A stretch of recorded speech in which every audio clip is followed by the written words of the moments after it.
Today, Senator John Kennedy challenged 7th Circuit nominee Rebecca Taibleson in the Senate Judiciary Committee. Their fiery exchange centered on a key question: should judges interpret the law strictly by its text, or consider legislative history? Kennedy pressed hard, but Taibleson stood her ground. Kennedy thanks the chairman and sets the tone. He notes how hard it is to pass a bill in the Senate by design. Kennedy then asks, why do judges often ignore that legislative history when interpreting statutes? Senator Kennedy, you're the next one. Thank you, Mr. Chairman. Counselor, as you know, it's hard to pass a bill in the United States Senate. Our founders intended that to be the case, and consequently, if a bill does pass, it's gone through a long, arduous process. A lot of reports issued, a lot of debate, and all of it's written down. Why has it become common practice, and do you support it, of ignoring that rich legislative history when you interpret a statute?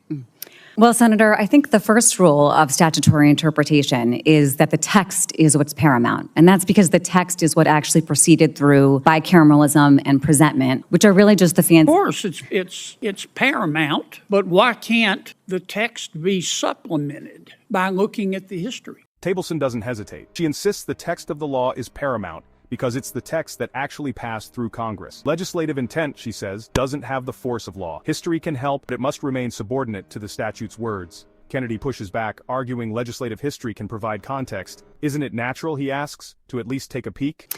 I think the legislative history can sometimes provide a tool to help interpret the text, and it's often in parties' briefs, and I would, of course, consider it that way. But it's just important to keep in mind its subordinated role in that interpretation, because the intention of any particular legislator does not have the force of law. Instead, the text does. So the legislative history and the intentions of specific legislators should never take primacy over the text or refute the text. But it doesn't have to, does it, Counselor? It just gives you context. I agree with that. When you interpret a statute or write a brief and you think that the language is plain, aren't you tempted to go look at the history just to make sure that your interpretation is correct? It depends, I suppose, on the particular statute and the nature of the history at issue and the question. But don't you want to just go take a peek? You look at the language and you say, well, this is as clear as thunder on a summer night. But maybe I'll just take a peek at the legislative history to make sure that I'm not out in left field. And the Supreme Court condemns that, does it not? The Supreme Court does not uniformly condemn that, and there are certainly cases where, legislative history or statutory history has provided a tool. Sure they do.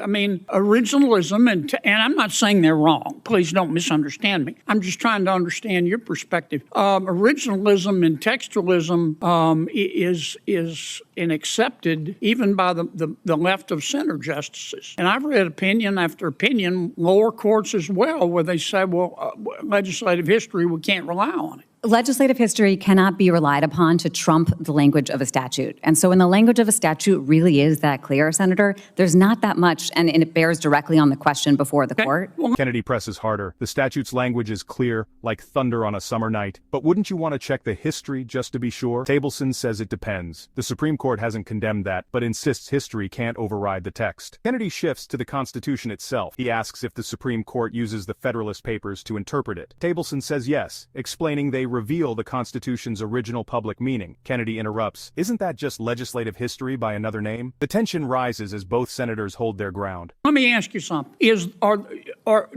the Supreme Court sanction looking to the Federalist Papers and interpreting the Constitution? Yes. Why isn't that legislative history? The process for ratifying the Constitution is, of course, different than the bicameralism and presentment process that applies to statutory text. The Constitution was, of course, publicly ratified.